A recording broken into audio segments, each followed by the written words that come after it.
Hi everybody, welcome to Unwrapped. I'm Mark Summers, and today the buzz is all about that sweet, sticky superfood, honey.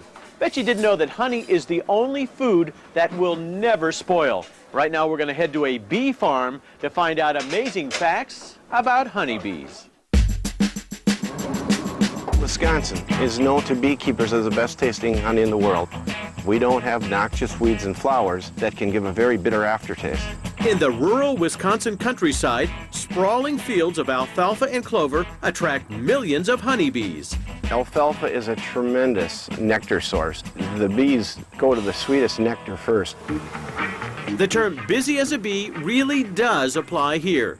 The bees will fly 1,000,000 miles in order to collect 1 pound of honey.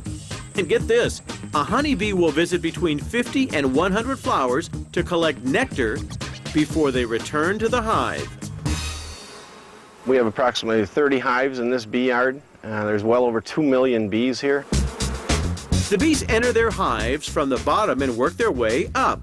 They deposit their nectar in combs inside these frames. Then all night long, their wings work to transform the nectar into honey. When the nectar comes in out of the fields, it's like water, and they will fan it, dehumidify it. They'll suck the moisture out of it, and that turns into the honey. Beekeepers often wear a special suit when they collect the honey, but it can be restrictive. I can work real close with them and be much more hands-on and a better touch without using any protection. I've been beekeeping 32 years, so when you do the math, I've been stung well over 3,000 times.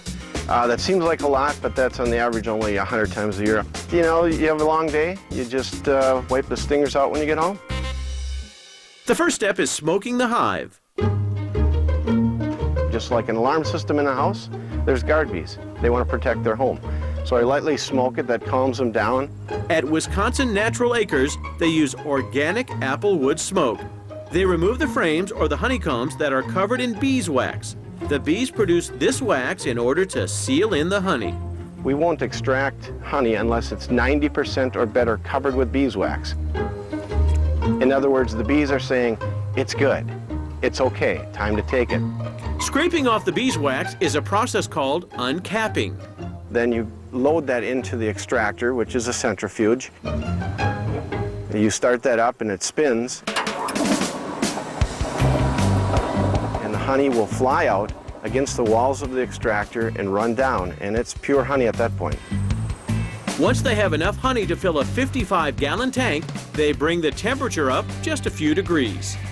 We're not here to pasteurize it. We're not here to put tremendous amounts of heat to it. We warm it just enough so we can work with it. So we can pump it, so we can strain it, and then we get it into our jars. We can produce up to 1.5 tons a day, 10 tons a week. And the sky's the limit when it comes to eating this golden goodness.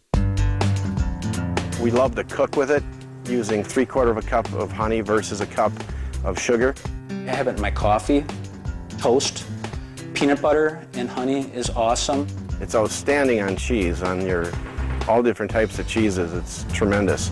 Besides using the sticky stuff as a tasty condiment, did you know the honey itself is an excellent bee sting remedy? If I do get stung anywhere in the face or in the eyes where I'm going to swell up, I'll take our pure raw honey and put it right on my eyebrow or whatever, and honey literally will draw out the poison, draw it right out, and you won't swell up. It's bar none the best.